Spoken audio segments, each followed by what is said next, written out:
প্রায় 18 বছর পর হুট করে সাইমন নামের এই লোকটির সাথে দেখা হয় তার পুরাতন এক স্কুল ফ্রেন্ডের। প্রথম দেখাতে তারা বেশ অবাক হলেও ধীরে ধীরে তার বন্ধুটি তাদের বাড়িতে যাতায়াত শুরু করে। কিন্তু সাইমন বুঝতে পারে যে তার বন্ধু এত বছর পর নিশ্চয়ই কোনো মতলব নিয়ে তাদের সাথে বারবার দেখা করতে আসছে। কিন্তু লোকটির আসলে মতলবটা কি, আর কেনই বা একের পর এক গিফট তাদের বাড়িতে আসছিল?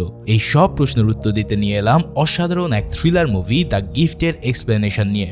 বিশ্বাস করো, শেষে যে খেলাটা তোমরা দেখতে পাবে সেটার জন্য হয়তো কেউই প্রস্তুত থাকবে না। তো চলো আর প্যাচাল না বাড়িয়ে শুরু করি এই রহস্যের জট খোলার জন্য এক্সপ্লেনেশন। মুভির শুরুতে আমরা ক্যালিফোর্নিয়ার একটা শান্ত নিরিবিলি বাসা দেখতে পাই। আজ এই বাসাটি ক্রয় করার জন্য এখানে একজোড়া দম্পতি এসেছে। বাসার ম্যানেজার এই দম্পতিকে পুরো বাসা ঘুরিয়ে দেখায়। এখানে আমরা কথায় কথায় জানতে পারি যে এই দম্পতির মধ্যে হাজবেন্ডের নাম হচ্ছে সাইমন আর তার স্ত্রীর নাম রবিন। তারা সাইমনের জবের জন্য শিকাগো থেকে এখানে শিফট হয়েছে। সেখানে আশেপাশে ভালো করে দেখে রবিন আর সাইমনের তা বেশ পছন্দ হয় আর সিদ্ধান্ত নেয় যে এই বাসায় তারা শিফট হতে চলেছে। এরপর তারা তাদের বাসার জন্য কিছু জিনিসপত্র কেনার জন্য একটা শপের মধ্যে যায়। সাইমন কেনাকাটার পর যখন রিসিপশনের জিনিসগুলো ডেলিভারি দেওয়ার কথা বলছিল, ঠিক তখনই সেখানে একটা লোক চলে আসে। লোকটা সাইমনকে বলে, এক্সকিউজ মি, আপনার নাম কি সাইমন ক্যালাম? সাইমন ইয়েস বললে লোকটা বলে, আমার মনে হয় আমি তোমাকে চিনি, আমরা ফেয়ারম্যান্ট পার্ক স্কুলে একসাথে পড়াশোনা করেছি। তখন সেখানে রবিন চলে আসলে সাইমন রবিনের সাথে লোকটার পরিচয় করিয়ে দেয়। লোকটা বলে, আমার নাম গর্ডন মোসলে। এই নামটি শোনার পর সাইমন এবার তাকে হুট করে চিনে ফেলে আর বলে ওঠে, আরে গর্ডো, সরি এতক্ষণ আমি তোমাকে চিনতেই পারিনি। রবিন যখন গর্ডোর সাথে কথা বলছিল তখন রিসিপশনে থাকা ছেলেটা সাইমনের কাছে তার বাসার অ্যাড্রেস চায়, কেননা তাদের সেই প্রোডাক্টগুলো সে ওখানে ডেলিভারি করবে। তবে সাইমন অ্যাড্রেস বললে গর্ডো কিন্তু সেটা নোটিস করে আর নিজের মেমোরিতে নিয়ে নেয়। এরপর সাইমনরা গর্ডোকে বিদায় জানিয়ে সেখান থেকে চলে আসে। সাইমন আসার সময় রবিনকে বলে, গর্ডোকে এখন নাইস মনে হলেও আগে কিন্তু ও প্রচুর অকওয়ার্ড ছিল। মানে হয় না যে স্কুলে এমন কিছু বন্ধু থাকে যাদের সাথে পরবর্তীতে দেখা হলেও মনে হয় যে না, এর সাথে যোগাযোগ না হওয়াটাই মনে হয় ভালো, ঠিক তেমনটা আর কি। তবে সেটা কোন কারণে তা হয়তো আমরা একটু পরেই জানতে পারবো। যাই হোক, পরের দিন রবিন আগের দিনের কেনা জিনিসগুলো আনবক্স করতে থাকে। এরপর সে ঘরের ময়লা ফেলতে বাইরে যায়। তবে বাইরে এসে সে একটা গাড়ির ভিতরে ছোট এক বাচ্চার আওয়াজ শুনতে পায়। বিষয়টা অনেক রহস্যজনক ভেবে সে বাচ্চাটিকে দেখার জন্য তাদের দিকে এগিয়ে যাচ্ছিল। কিন্তু ঠিক তখনই ওই বাচ্চার বাবা মা সেখানে চলে আসে। বাচ্চাটির মা রবিনের সাথে পরিচিত হয় আর প্রতিবেশী হিসেবে তাকে ওয়েলকামও জানায়। রবিনও তাদের সাথে পরিচিত হয়ে নেয়। লুসি নামে সে বাচ্চাটির মা রবিনকে তার বাড়িতে চায়ের জন্য ইনভাইট করে, যেটা রবিনও সদরে অ্যাকসেপ্ট করে নেয়। এবার বাড়িতে ফিরে রবিন যখন শাওয়ার নিচ্ছিল তখন তার কেমন যেন মনে হয় যে কেউ যেন তাকে ফলো করছে। এই সব চিন্তা করে রবিন দ্রুত শাওয়ার শেষ করে তার বাইরে বেরিয়ে আসে। আর বাইরে এসে সে ঘরের সামনে একটা ওয়াইনের বোতল আর একটা চিরকুট দেখতে পায়। রবিন চিরকুটটি হাতে নিয়ে দেখে যে সেখানে গর্ডোর নাম লেখা, অর্থাৎ এই ওয়াইনের বোতলটি গর্ডো তাদেরকে গিফট করেছে। রাতে সাইমন বাসায় ফিরলে রবিন তাকে সে ওয়াইনের বোতল আর চিরকুটটা দেখায়। রবিন সাইমনকে জিজ্ঞেস করে যে সে কিভাবে আমাদের এই অ্যাড্রেসটা জানলো। তখন সাইমন বলে যে আমার এই ব্যাপারে আসলে কোনো ধারণাই নেই, হয়তো এমন হতে পারে সে নিশ্চয়ই আমাদেরকে ফলো করছে। যাই হোক, ব্যাপারটাকে খুব সিরিয়াস না নিয়ে রাতে তারা একসাথে ব্রাশ করে ঘুমিয়ে পড়ে। পরের দিন রবিন তার প্রতিবেশী লুসির বাড়িতে যায়। রবিন যখন লুসির বাচ্চাটাকে খুব আদরের সাথে কোলে নিচ্ছিল তখন এটা দেখে লুসি তাকে জিজ্ঞেস করে যে কি তোমার এখনো বাচ্চা হয়নি? জবে রবিন বলে, বেশ কিছুদিন আগে আমার মিসক্যারেজে একটা বাচ্চা নষ্ট হয়ে গেছে আর এখন আমরা দুজন মিলে একটা বাচ্চা নেওয়ার চেষ্টা করছি। এই সব কথা শুনে লুসিরও রবিনের জন্য বেশ খারাপই লাগে। সে বুঝতে পারে যে রবিন হয়তো এটা নিয়ে ডিপ্রেশনে আছে। যাক, বাড়িতে এসে রবিন তার নিজের টুকটাক কাজকর্ম করছিল। তবে হঠাৎ সে খেয়াল করে যে গর্ডো তাদের বাড়িতে এসেছে। রবিন দরজা খুললে গর্ডো তাকে জিজ্ঞেস করে যে আচ্ছা সাইমন কি বাসায় আছে? রবিন বলে না, ও অফিসে। এছাড়াও রবিন তাকে আগের দিনের পাঠানো উপহারটির জন্য ধন্যবাদও জানায়। গর্ডো বলে, আমি তোমাদের জন্য লোকাল কিছু মানুষদের একটা নাম্বারের তালিকা করেছি। এখানে সব প্রয়োজনীয় নাম্বার আছে, যেমন প্লাম্বারের, মেডস কিংবা গার্ডেনারদের। এরপর গর্ডো রবিনকে একটা গ্লাস ক্লিনারও গিফট করে। এখন এমন আতিথেয়তা দেখে রবিন বারবার গর্ডোকে ধন্যবাদ দিতে থাকে। বিভিন্ন কথার মাঝে হঠাৎ গর্ডো বলে ওঠে, আমার তোমাদের এই বাড়ির ডিজাইন আর পরিবেশটা খুব পছন্দ হয়েছে। এখন এই কথাটা শুনে রবিন তাকে বলে, তাহলে বাইরে থেকে কেন, আসো ভিতরে এসে তুমি পুরো বাড়িটা দেখে নাও। অগত্যা রবিনের ইন্টারেস্টের কারণে গর্ডো তার বাড়িতে গিয়ে ভিতরে যেয়ে খুঁটিয়ে খুঁটিয়ে দেখতে থাকে। রবিন গর্ডোকে পুরো বাড়ি তখন ঘুরিয়ে দেখাচ্ছিল। ঠিক সেই সময় গর্ডো স্টোর রুমে একটা বানরের পুতুল দেখতে পায়।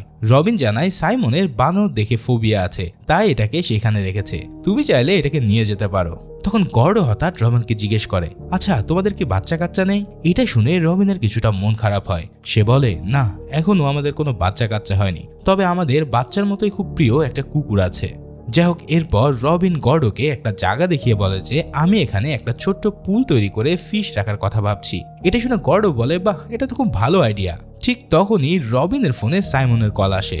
রবিন কল রিসিভ করে বলে যে আমি রান্না করছি, আমাদের বাসায় আজকে কিন্তু একজন গেস্টও এসেছে, তাই প্লিজ তাড়াতাড়ি চলে এসো আর আমরা একসাথে ডিনারও করব। যাই হোক, সেই কথার পর রাতে তারা তিনজন একসাথে ডিনার করতে বসে।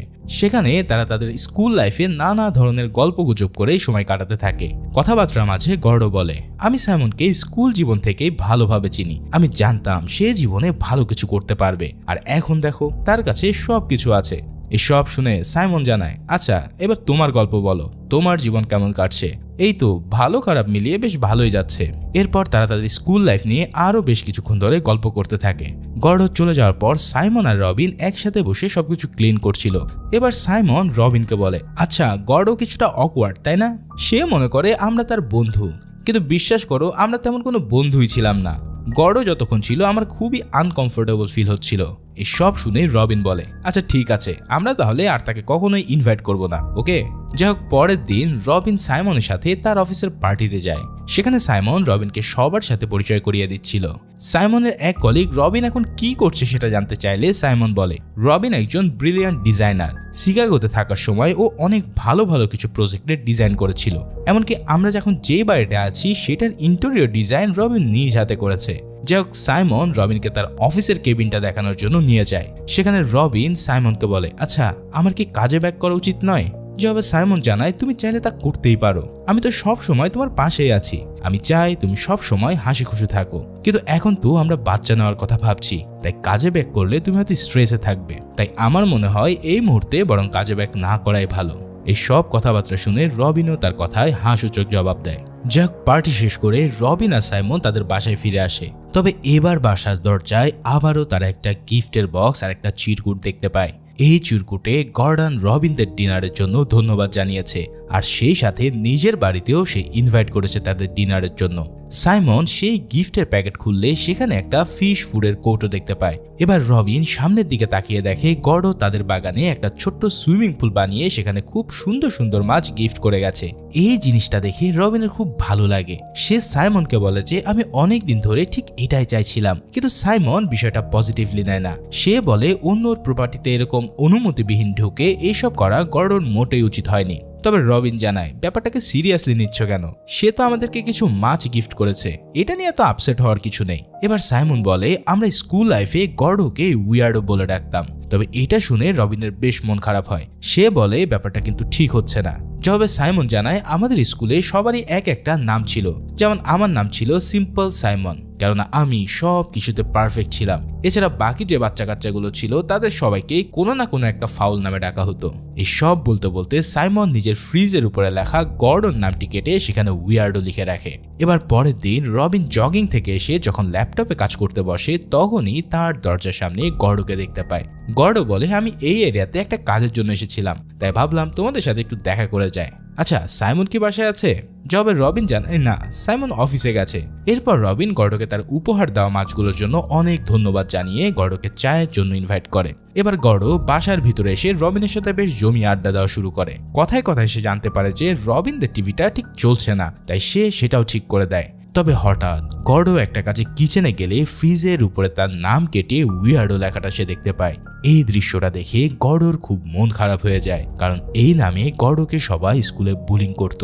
তবে এত মন খারাপ হওয়ার পরেও গর্ডো তাকে কিছু না বলে সেখান থেকে চলে আসে। তবে গর্ডো চলে যাওয়া দেখে রবিন বুঝতে পারে যে গর্ডো হয়তো জিনিসটা দেখে নিয়েছে, তাই তার মনেও বেশ কিছুটা খারাপই লাগে। এর পরের সন্ধ্যায় সাইমনদের বাসায় তার কিছু ফ্রেন্ডরা আসে। তারা সাইমনের কাছ থেকে গর্ডোর কথাগুলো শুনে বেশ হাসাহাসি করে। তবে রবিন বলে, আমার না তাকে বেশ ভালোই জেনারেস মনে হয়েছে, আমি বুঝি না কেন তোমরা একটা মানুষকে নিয়ে এভাবে হাসাহাসি করছো।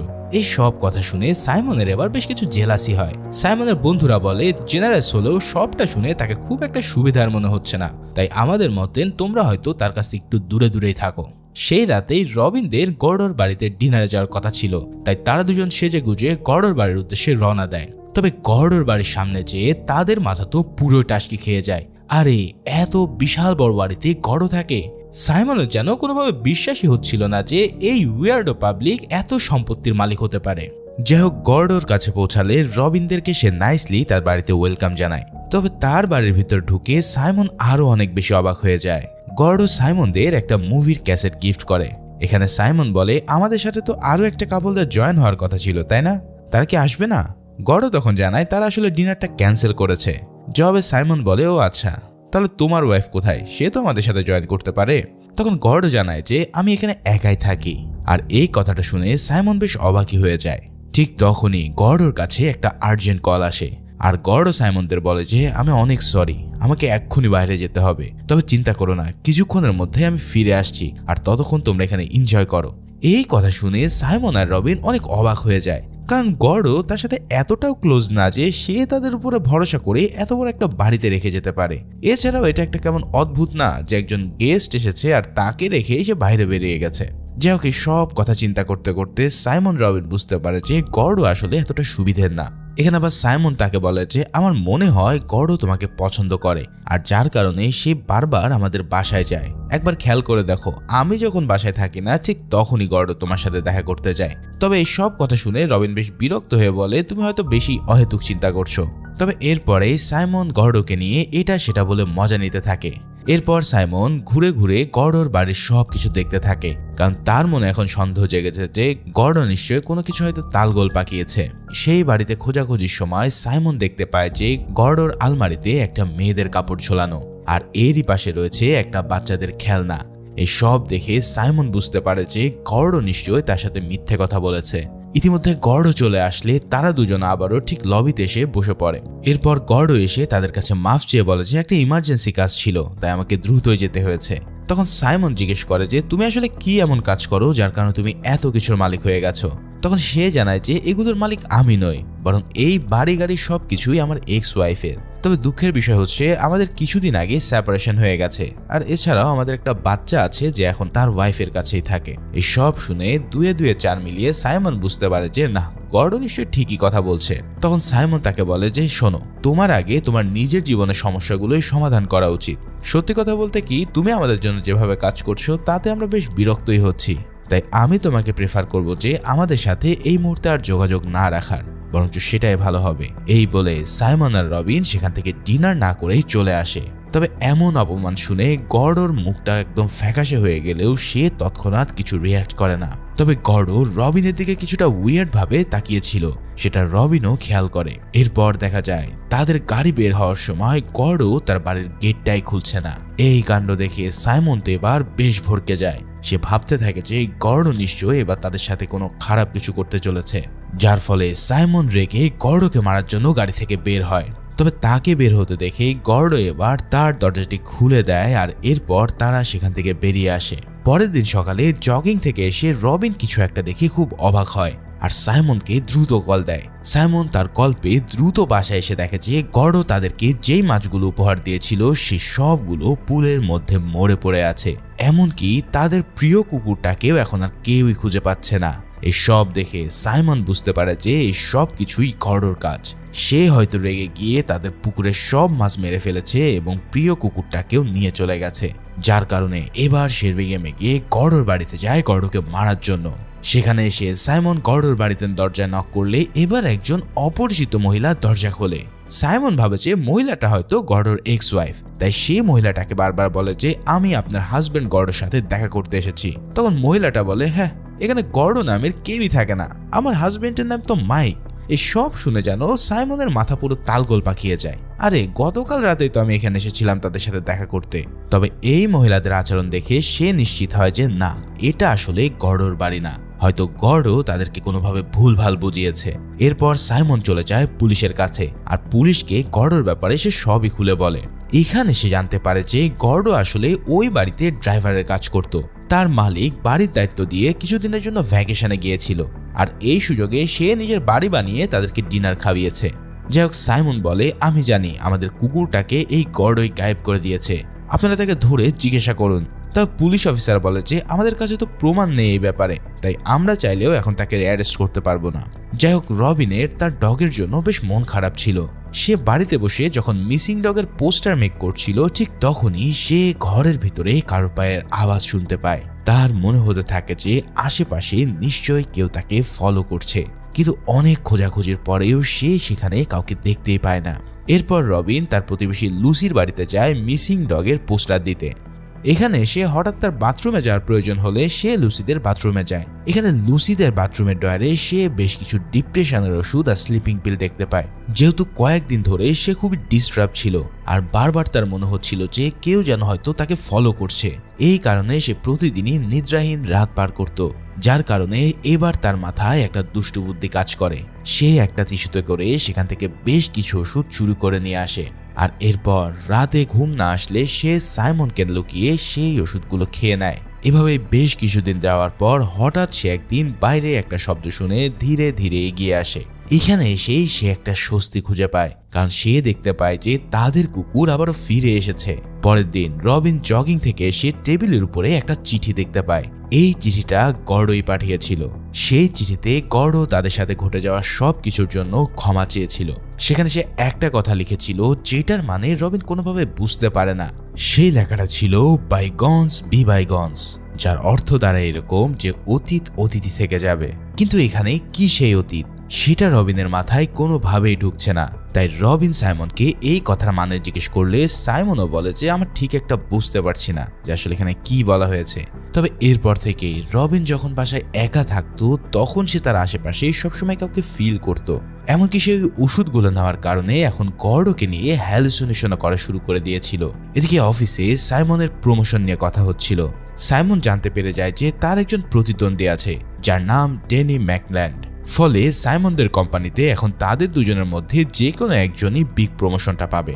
এদিকে একদিন কাজ করার সময় রবিন গর্ডর চিঠির কথাই ভাবছিল, আর অতিরিক্ত মেন্টাল স্ট্রেসের কারণে সে হঠাৎ অজ্ঞান হয়ে মেঝেতে পড়ে যায়। তবে রবিনের যখন জ্ঞান ফিরে সে নিজেকে মেঝেতে নয় বরং বিছানায় আবিষ্কার করে। সে ভাবে সাইমন হয়তো তাকে এখানে ডেকে এনেছে। বেডরুম থেকে বের হয়ে রবিন ড্রয়িং রুমের সামনে সাইমনের কাছে যায়। তখন সাইমন তাকে বলে যে আমি যখন লাস্ট নাইটে বাসায় ফিরেছি তখন তোমাকে সেন্সলেস অবস্থায় পেয়েছি। এরপর সাইমন তার পকেট থেকে রবিনের সেই স্লিপিং পিলগুলো বের করে বলে, তুমি কি এই ব্যাপারে আমাকে কিছু বলতে চাও? তুমি কেন এগুলো খাচ্ছ? জবে রবিন বলে, আমাদের গর্ডকে ডাকা উচিত আর তাকে সরি বলা উচিত। আমি যখন একা একা বাসায় থাকি তখন আমি তাকে চারপাশে ফিল করি। আমি ভয় পাই এখানে থাকতে, আমার প্যারানয়েড হচ্ছে, আর এর জন্যই আমি ওই পিলগুলো খেয়েছি। এই সব কথা শুনে সাইমন বলে, তুমি এই পিলগুলো খাচ্ছ এর জন্যই তোমার এমন ফিল হচ্ছে। তখন সে তাকে বলে যে গর্ডর চ্যাপ্টার অনেকদিন আগেই তো ক্লোজ হয়ে গেছে। আমরা শিকাগো থেকে এখানে এসেছি যাতে তুমি ডিপ্রেশন কাটিয়ে নতুন একটা জীবন শুরু করতে পারো। দেখো, যা ঘটার তা তো ঘটেই গেছে, যেখানে আমার বা তোমার কোনো দোষই নেই। তুমি শুধু একটু স্ট্রং হও প্লিজ। আমরা খুব শীঘ্রই একটা বাচ্চা নেব, আর এরপরে দেখবে সব কিছু ঠিকঠাক হয়ে যাবে। এই সব মোটিভেশন কথা শুনে রবিনও এবার মুভ অন করার সিদ্ধান্ত নেয়। সে সেই ওষুধগুলো ফেলে দিয়ে আবারও নতুন জীবন শুরু করতে থাকে। এভাবেই তাদের জীবনে সবকিছু ভালোই চলছিল। দেখতে দেখতে একদিন রবিন আবারও কনসিভ করে ফেলে। তার প্রেগনেন্সির খবর শুনে সাইমন অনেক খুশি হয়ে যায়। তবে এরই মাঝে একদিন শপিং এ গিয়ে রবিন আবার গর্ডকে দেখতে পায়, কিন্তু গর্ড তার সাথে কথা না বলেই সেখান থেকে কেমন যেন চলে যায়। এছাড়াও বেবি শাওয়ারে সাইমনের পরিবারের সবাই তাদের বাড়িতে আসে। কথায় কথায় সাইমনের বোনকে রবিন জিজ্ঞেস করে যে সে গর্ড মোসলে নামের কাউকে চিনত কিনা।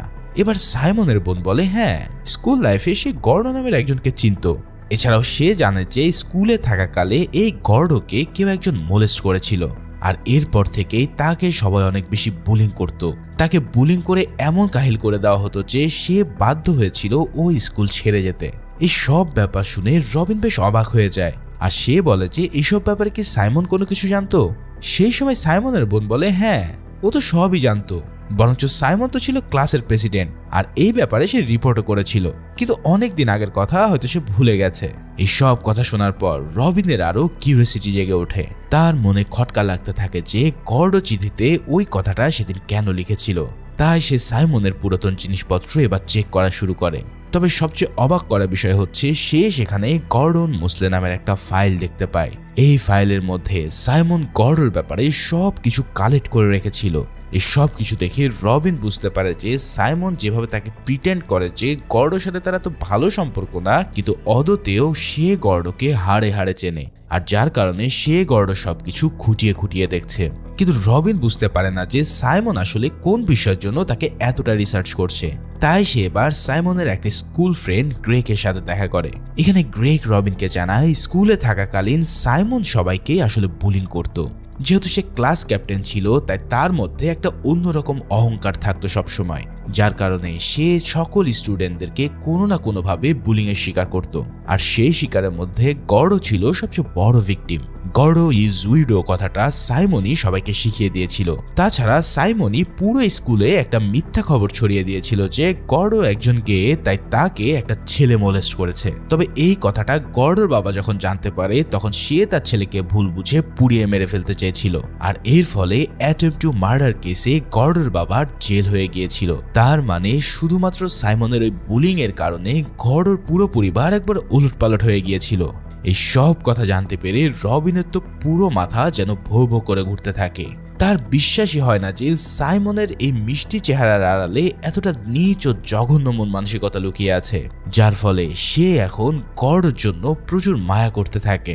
আর এরপরে সে সাইমনের কাছে চলে যায় আর এই সব বিষয়ে তার কাছে কৈফিয়ত চায়। সে সাইমনকে সরাসরি এই ব্যাপারে প্রশ্ন করলে সাইমন বলে, আরে এগুলো 25 বছর আগের ঘটনা, এগুলো নিয়ে আমি কথা বলতে মোটে ইন্টারেস্টেড নই। তখন রবিন জানায় যে তুমি যদি গর্ডোর ব্যাপারে ইন্টারেস্টেডই না থাকো তাহলে কেন তুমি গর্ডোর ব্যাপারে এত তথ্য কালেক্ট করে রেখেছো। এটা শুনে সাইমন বলে, কারণ গর্ডো একবার আমাদের সাথে যা করেছে তাতে সে আবারও এই কাজ করতে পারে বিধায় আমি তার সকল ডিটেলস কালেক্ট করেছি। আর এর জন্যই জাস্ট আমি কয়েকদিন তার উপর নজর রাখছিলাম। এই সব কথা শুনে রবিন এবার বলে যে তুমি গর্ডোর সাথে অনেক খারাপ কাজ করেছো, তোমার জন্য ওই গর্ডোর জীবনটা নষ্ট হয়ে গেছে, আমি সব জেনে গেছি, যার কারণে এবার তোমাকে গর্ডোর কাছে ক্ষমা চাইতে হবে। কিন্তু সাইমন বলে, আমার ছোটবেলায়ও আমার বাবা আমার উপরে অনেক অত্যাচার করেছে, তাতে কি আমার জীবন নষ্ট হয়ে গেছে? আমি কি মুভ অন করিনি আমার জীবনে? আমি জীবনে ভালো জায়গায় আসতে পেরেছি কারণ আমি চেয়েছি। আর এই ব্যাটা গর্ডো তার নিজের অতীত মনে রেখে সেখানেই পড়ে আছে, আর যার কারণে আজ সে লুজার হয়ে বেঁচে রয়েছে। আমি কিছুতেই গর্ডোর কাছে ক্ষমা চাইতে পারবো না। এমন দাম্ভিকতা দেখে রবিন এবার বলে ওঠে, আমার সবসময় মনে হয় যে গর্ডো আমাদের আশেপাশে আছে, হয়তো গর্ডো তোমার জন্য আমাদের উপরে রিভেঞ্জ নিতে চাইছে। যদি তুমি গর্ডোর কাছে ক্ষমা না চাও তাহলে আমি তোমার সাথে সম্পর্ক রাখতে পারবো না। এমন স্ট্রং কথা শুনে সাইমন এবার বেশ ভড়কে যায়। তাই সে অনেক চিন্তা ভাবনা করে রবিনকে আশ্বস্ত করে যে ঠিক আছে, আমি গর্ডোর কাছে আমার কৃতকর্মের জন্য ক্ষমা চাইব। এই কথা বলার পর সাইমন সোজা চলে যায় গর্ডোর বাড়িতে। সেখানে গিয়ে সে গর্ডোর কাছে একটা লামসাম করে ক্ষমা চায়। সেখানে তার অ্যাটিটিউডই বলে দিচ্ছে যে সে মোটেও ইচ্ছুক না এই ক্ষমা চাওয়ার জন্য, কিন্তু বাধ্য হয়ে সে এই ক্ষমাটা চেয়ে বেড়াচ্ছে। তবে এই বিষয়টা গর্ডোর কিন্তু নজর এড়ায়নি।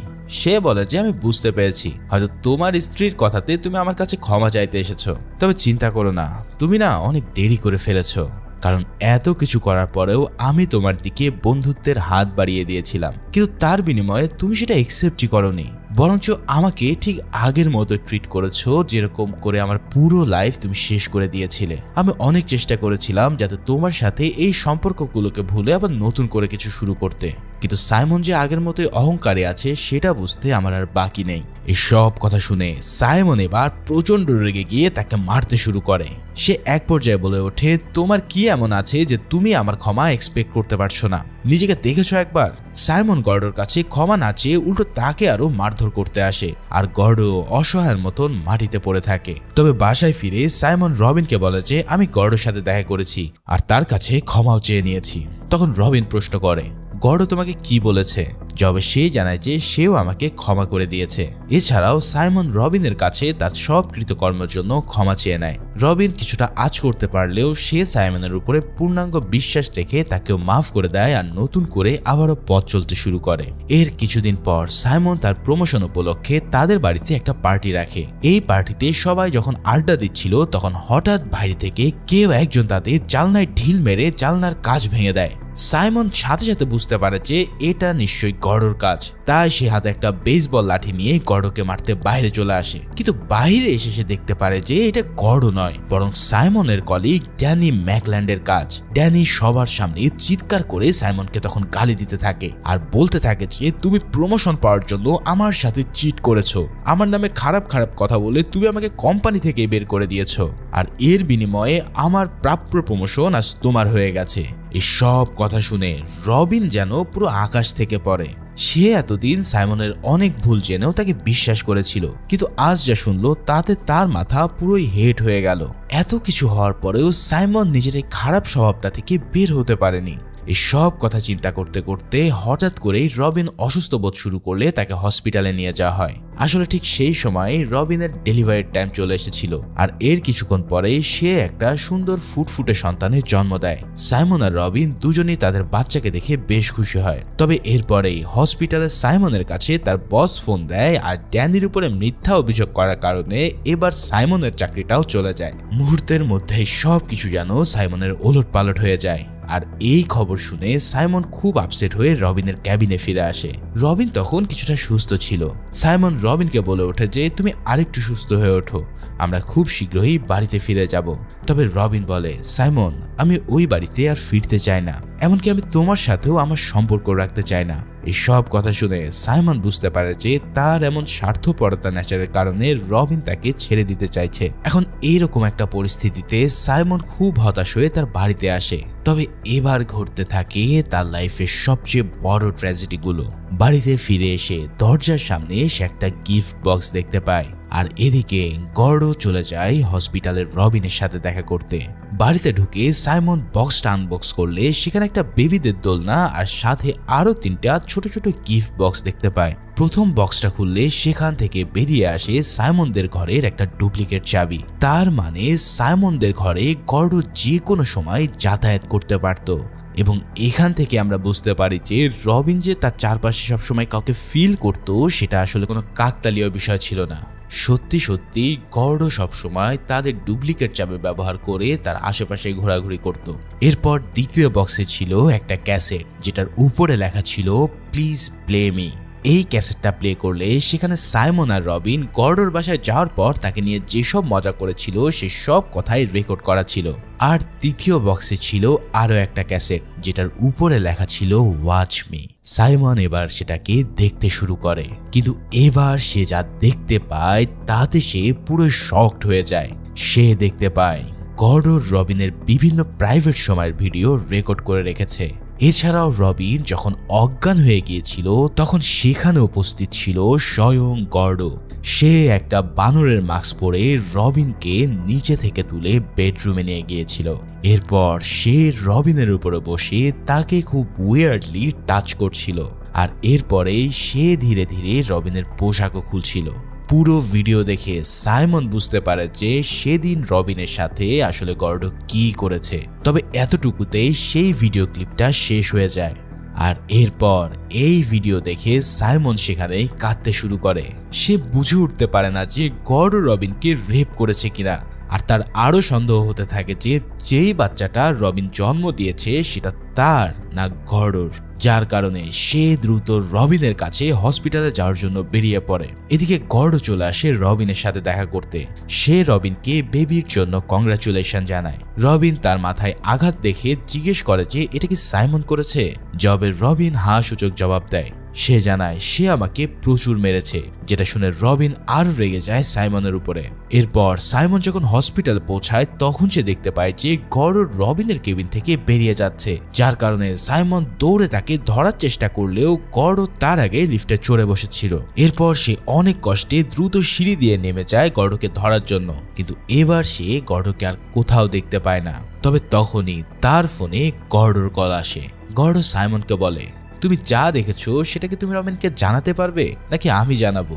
সাইমন বলে, প্লিজ তুমি ওকে কিছু বলো না। ঠিক এরপরে গর্ডো এবার সাইমনকে নিয়ে মজা করতে শুরু করে। এ সময় গর্ডো বলে, ভাই তুমি চিন্তা করো না, আমি তাকে ছুঁয়েও দেখিনি। এখন এই কথাটা শুনে সাইমন কিছুটা স্বস্তি পায়। তবে পর মুহূর্তেই গর্ডো বলে ওঠে, ছুঁয়ে দেখেছি কি দেখিনি আমার ঠিক মনে পড়ছে না, হয়তো ছুঁয়েও দেখতে পারি। শুধু ছুঁয়ে না, হয়তো তার সাথে আমার সবকিছু হয়ে যেতে পারে। যাও, এই পুরো থিঙ্কিংটা আমি তোমার উপরে ছেড়ে দিলাম। কি এখন বুঝতে পারছো তো মানুষের কানে যখন কেউ খারাপ কথা একবার শোনায় তখন তার মস্তিষ্ক কেমন হয়ে ওঠে? তুমি এখন আর বিশ্বাসই করতে পারবে না যে আমি আসলে রবিনের সাথে কি করেছি বা কি করিনি। যদি তুমি সেটা জানতে চাও তাহলে তুমি তোমার বেবির চোখের দিকে তাকাও, আশা করি সব বুঝতে পারবে। এই সব কথা শুনে সাইমনের ভিতরটা যেন দুমড়ে মুচড়ে ভেঙে যেতে থাকে। সে বুঝতে পারে যে সেদিনে সেই মিথ্যা অপবাদ দেওয়ার কারণে আজ তার লাইফে কত বড় ক্ষতি হয়ে গেল। সাইমন দ্রুত তার হসপিটালে গিয়ে বাচ্চার চোখ দেখে, কিন্তু সে তাতে কিছুই বুঝতে পারে না। সাইমন খুব হতাশ হয়ে রবিন আর তার বাচ্চার দিকে তাকিয়ে থাকে। সাইমনের এই মুহূর্তে আর কোনো কিছু করার থাকে না, যার কারণে সেখানে সে বসে কাঁদতে শুরু করে। আর এই সমস্ত কিছুর মূলে থাকা গর্ডো হাসতে হাসতে হসপিটাল থেকে বেরিয়ে যায়। আসলে গর্ডো যেতে যেতে সাইমনকে এমন একটা পরিস্থিতিতে ফেলে গিয়েছে যে হয়তো এই বাচ্চাটি রবিনের জন্য সবচেয়ে ভালো উপহার, আর সাইমনের জন্য হয়ে থাকবে পৃথিবীর সবচেয়ে খারাপ উপহার হিসেবে।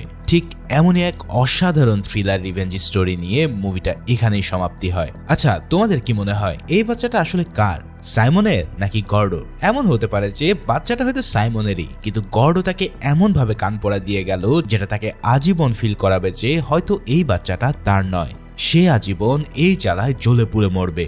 আসলে মুভিটা থেকে একটা শিক্ষণীয় বিষয় হলো যে আমরা অনেক সময় না জেনেই কাউকে দোষারোপ করে তার জীবনটা নষ্ট করে দিই, কিন্তু আমরা কখনোই বুঝি না যে তার আসলে কত বড় ক্ষতি হয়ে গেল।